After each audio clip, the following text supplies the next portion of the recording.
Hey, welcome back to the Marketing Ninja podcast, where Manuel shares his business, marketing, and branding strategies he's used to build 7 to 8 figure businesses. All right, let's enjoy the show. What do you see right now as advertising opportunity? There's always going to be new platforms, TikTok and whatever comes after that.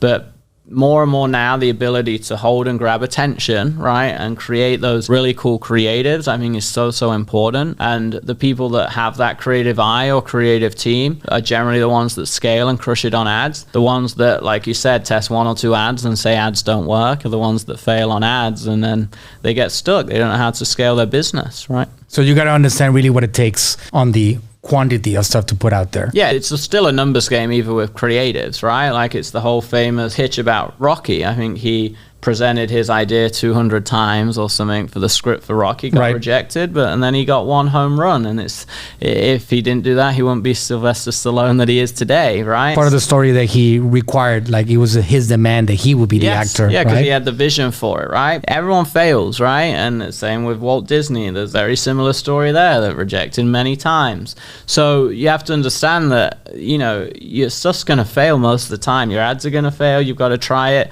I filmed $5,000 video shoots for a day, edited it. I'm like, this is the best thing in the world. And it's crap. Bombs. And then we throw up an ad and the designer did a crappy design. And I'm like, I hate it. And then I go, what's the stats? And it's half the price of everything else. And I go, well, that's stupid, but okay. So it's like, it's the testing. Now there is a creative eye that comes to it. But yes, it's the testing. It's the ability to push through and fail, just like any part of business and life. Not to quit when you get the first hurdle. And generally, as you get into business, I mean, you get more hurdles and it gets harder. You just become better equipped to handle them. That's the mindset. That's the mindset that a lot of people don't really fully understand. Correct. The failure doesn't really exist. Failure is an option that losers and people that don't have the push to succeed, they actually use it as an excuse. That's the way it is. Yeah, it's about taking ownership, right? And I always tell myself 2 things that help me when it's like a tough day, right? Or I get some stuff thrown at me. I go, well, Mark Zuckerberg and other people are getting $1 billion lawsuit from the government, so this isn't actually that bad. I would sooner be me than him right now.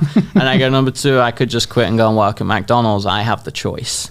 Right. And it's that I have the choice part that I respect when other people are like that. You know, in our company, we call it extreme ownership. It's one of our core values.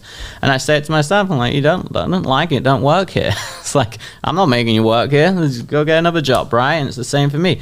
It's my business. I decided to become an entrepreneur.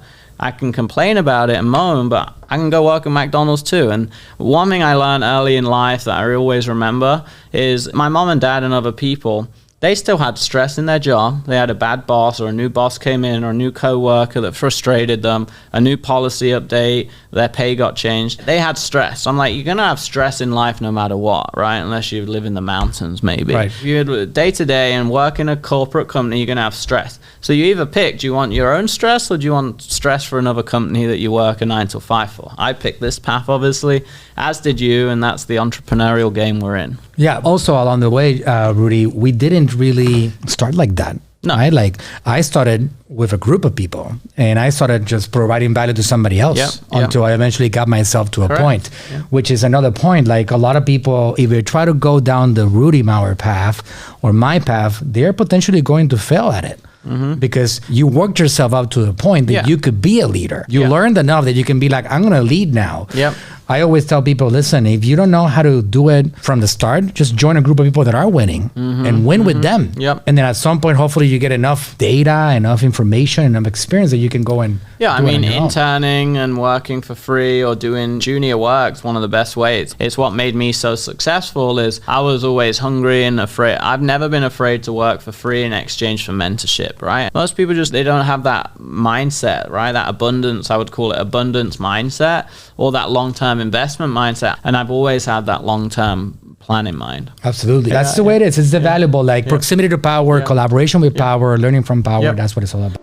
Hey, thanks for listening. If you enjoyed the podcast, go ahead, leave us a review and subscribe to tune in for future episodes. And if you're looking for a team that'll go above and beyond for you and your brand, go to talktoaninja.com today.